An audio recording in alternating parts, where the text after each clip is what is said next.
మరి ఎక్కడన్నా వస్తే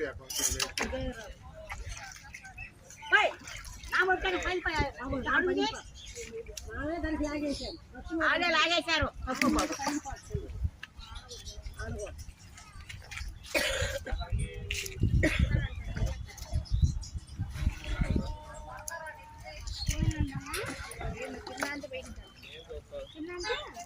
అడుగులు పైన పోద్ది నీళ్ళ మీదే ఉండాలి. దేవుళ్ళు నేను దోత కప్ప నేను ఆగి పారేసాను.